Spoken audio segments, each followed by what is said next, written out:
Hello and welcome to Film Slam Stream's post-film conversation for PIECHT. My name is Eric Siler, and I'm an instructor of film, media arts, and communications, as well as moderator for this conversation. We're very pleased to be joined by the director of PIECHT, Luka Lara Steffen. Luka pursued her studies in screenwriting and directing at the Academy of Media Arts in Cologne, Germany. She is an accomplished editor, director, and writer, and has created multiple short films, as well as a full-length documentary as well too. She's joining us today from Germany. So hello, Luca, and welcome. Hello, Eric. Thank you so much for inviting me. It's so And yeah, good I'm to really sorry. It's good to have you here today. I'm very interested into diving into this film. But before we do that, sometimes we have students that are studying German watching this conversation. Can you say a special hello to those students? Yes, of course. Hallo, ich freue mich total, dass ihr heute auch dabei seid und dass wir zusammen über den Film sprechen können. This was my little introduction. Well, danke for that. Gerne. Uh, this film was part of your schooling in Germany. Can you tell us a little bit about how this project came about with your schooling? Is this something that you are assigned a topic, you come up with something on your own? Just explain to us the entire process of, making a film in school. Yeah, yeah, PIECHT is my graduation film at the Academy of Media Arts in Cologne, and it's a very free choice of course there. So you can choose your own focus if you want to go into the direction of directing or writing or more becoming a DOP. Everything is possible there because you don't have strict courses, but you can choose freely what you want to do. And yeah, I decided to make a fictional film for my graduation work because it got very well along with my my degree, with my master thesis, which was also about this topic of right-wing extremism. And yeah, I came up with the idea of the film during a shoot of another film because this isn't my first film dealing with right-wing extremism in Germany. And during the work of a documentary we were shooting, we were at a rally, and I noticed some things at the rally about these folkish settlers that are part of the film. And yeah, so I started doing research and came up with the idea to make the film about this specific idea. So what is it like making a film in school? Because everyone has a project they're working on, a film they're working on. How did you get your classmates to help you? Did you have to reach outside to people to help you? Did you have a scheduled amount of time to do this? Tell us a little bit more about that. Yeah, of course. Yeah, first I wrote the script, and in the process of writing, I was reaching out to friends and colleagues, and yeah, I was talking about the film, especially about a friend of mine about who's a director of photography. And we yeah started talking a lot about it from the beginning. So she was on board from the first draft of the script, which was super helpful to craft the story also from this yeah aesthetic point of view from the camera. So I yeah worked very close with the DOP, and then I tried to talk to costume designer and set decorator and to get them on board. And I was yeah searching for a lot of mood boards and wrote text about the protagonist, about the area where we wanted to shoot, and yeah to make a very vivid image of the film. How much support besides with your colleagues and your instructors did you get? Were you provided equipment? Did you have to were you uh had to go out and rent equipment and so forth? What did the school give you in terms of support to actually, make this happen? The school gave me nearly all of the equipment, so we have a big storage of like very good professional cameras and everything. And yeah, we could use the equipment from school, but I also applied for funding because, of course, it costs a lot of money to shoot a film, even though you can have the equipment for free. I mean, you need like catering, transportation, costs for like staying somewhere, like renting the motives. And yeah, I was lucky because I got funding from a film funding in Germany on top, yeah, for the No, that's film. that's good. Well, getting funding, especially when you get funding, you have to at least reveal what the film is about. And let's get into that. The whole topic Yes. about this whole what's going on today. Can you tell us a little bit more about that? You said you did research, but not only research, you kind of understand. Tell us a little bit about what's going on today and how this film illustrates that. Yeah, the film depicts a very certain topic, a very special idea within the whole idea of right-wing extremism, and it's about folkish settlers. And these folkish settlers go way back to the beginning of the century, and their ideas, yeah, were very important to the rise of Nazism in Germany. And I think these ideas are very, can be found in the ideas of the alternative right in the US or in the identitarian movement. Oh, is it still recording? Yeah. Yeah, we're Sorry, still because good. I got an alert. Okay. Yeah, it's about these central themes of right-wing extremism. And the film is about a mother and daughter who go on vacation in a village where there are these settlers who try to build like some kind of white ethno state, you could say, I think. And but they don't notice at first what is going on because the ideology is very hidden.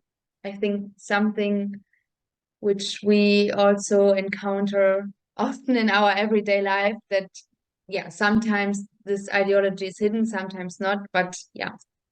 Um, and yeah, then it's like the film is about the journey of the mother and daughter, about their relationship, and the mother is so afraid of losing her daughter, of losing the relationship um, with her daughter, who is like really fast growing up, that she really delves deep into this new society in the village and is really open because, yeah, she wants to replace this relationship with her daughter with something she finds in the village. Yeah, what I really enjoyed was the relationship between the mother and the daughter, because the mother, you could see, wants to connect with her daughter, but the daughter is bothered by obviously what's happening. And mother is almost as if, well, this is the way things are, so don't worry about that. Let's kind of connect. But that, struggle that you put in there, that was intentional to help bring out, reveal a bigger issue. Is that correct? Yes, yes, yes, that's correct. Okay. Well, great. With that, um, with what's going on today, is this something that you have experienced, or how much research did you have to do, or did you have a lot of prior knowledge about what's going on? I think I have a lot of prior knowledge because I work in this field of right-wing extremism for some years now. But about this specific society, I did a lot of research, like 1 year maybe in total, while writing the script. Um, because it's very complex, and I really wanted to depict it like it is. I didn't want to do something stereotypical, and I also really wanted to understand the mechanisms of radicalizations, their ideas of gender, And yeah, so I really, went Right. into the rabbit hole of these movements. Right, you did, and you did it in a very generic way. You weren't trying to focus on a particular group by having, logos or anything like that. It could just be any type of group that you were depicting in the film too. Oh, so why did you decide to make uh the adults, I shouldn't say, the older people in the film as so passive and the younger people so uh you know bothered by clearly put that divide in there. Does that reflect on how society is today and how they respond to groups like this existing? Oh, that's an interesting question, and I actually never thought about it that way. But yeah, if you say so, it's kind of this mechanism that, of course, our young protagonist is very bothered by her circumstances, while her mother kind of, yeah, like is not really bothered at all. It's like, okay, I didn't see anything, so nothing is happening. And I think this kind of reflects maybe our reality today. Yeah. Yeah, that's interesting. That's interesting. And just the way it just developed, there was a lot of times when dialogue was absent, and you just let the imagery take place. Showing Johanna running and the young boy, having his um, you know, scooter taken away and so forth, Mm-hmm. and a lot of little things that you tell the story. You don't have to have dialogue to do it. So that was intentional, or was it, or did you have dialogue and you decided to remove it? Tell us a little bit more about that. No, I didn't have dialogue in these scenes. I really wanted, I mean, I think this is also very important why I worked in the first place so close with the DOP together, that we could like really creatively shape the world and also think about it from a more like imagery point of view. Um, so I mean, this is like a very old saying, show, don't tell in films. And yeah, I really tried to do that. And I think it was also only possible because I think I understood how this micro society works. Interesting. Yeah, that's a really good technique and was very powerful in helping to tell this story. The film just ended. What happened? You didn't run out of money. You didn't run out of equipment. So, in your own words, what happens next? Yeah, I think next happens the yeah, I think it depends on the society what they want to happen next. If they want to have a neo-Nazi society which regains power in Europe and also over the borders from Europe, or do they want to do something about it? I think this is very up to the viewer to think about that. If you were to make this into a feature, how would you continue this film? If this would be my feature film. Yeah, I think I would actually focus on the mechanisms within PIECHT, within the little village, and I would really like to have a side story about this Nazi woman, Veronika Baldur, their host, because I think she's so interesting, and I would really like to delve more into her daily routines and her belief systems, I think. Okay. Because there's so much content like on Instagram about these trad wives. I mean, Lana Loktev is now politically retired, I think, but there's so much, yeah, there's so much info and it's so interesting. that is interesting. I hope that if you decide to do that, I hope you can do that. And I encourage the students that are watching to think about what could happen next. When I saw the screen the film, the lights coming on behind Johanna and her vehicle, I saw that as shining light on a problem and exposing something. And what happens next didn't really matter. It just mattered that this issue was brought to light and we understand it a little bit more. And there are various things that could happen. Johanna could become an activist. The mother could change in a way. So I just saw it as various ways. And, some of the students, watching, the teachers might have them write different endings for this as well, too. So it was very clever, very good way just to leave us hanging in a very good way. All intentional, Yeah. right? All intentional. The title of the film, PIECHT. Tell us about the title. What is that? Yeah, PIECHT is a made-up title, because PIECHT is the name of the village, but I didn't want to point at at a certain village which exists in Germany, and I didn't want to point to the east or to the west or north or south. It could be, so I came up with a name so the village could be anywhere on the landscape of Germany.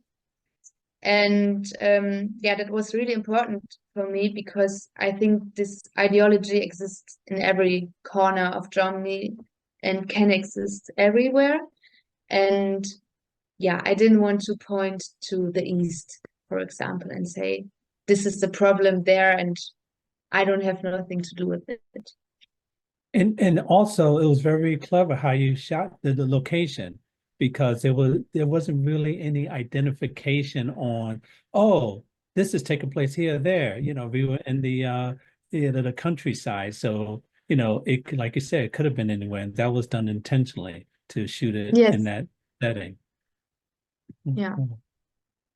So, what's next for you? You gave us an idea of what the feature could be like. Is that something you're going to work on, or is there something else you have in mind that you're working on? I'm actually working on a feature, but it's not set in PIECHT. And I wrote a screenplay during this year and last year. And now I'm into this big process of funding the script. And it's difficult. So I really have to deal with this at the moment. Yes, it takes time. Yes. Film's not made in a day, always. No. Luka Lara Steffen, director of PIECHT. Thank you so much for joining us. We appreciate having you today. Yeah, thank you so much, Eric, for the invitation and about your nice words about PIECHT and your interpretation of the ending. It's really nice to hear. Well, thank you. Before I let you go, can you say a special goodbye to our students studying in German? Yes, of course. Ich habe mich gefreut, hier den Film vorzustellen zu können und danke fürs Zuhören. Yeah, that was it. But also in English, thanks a lot. I'm really happy about the opportunity to talk about it. Okay, danke schön to you. Thank you. Dankeschön. And Okay. thank you to our audience for joining us for this important and invigorating conversation. For more information about our upcoming events, please visit us at clevelandfilm.org. I'm Eric Siler. Thank you.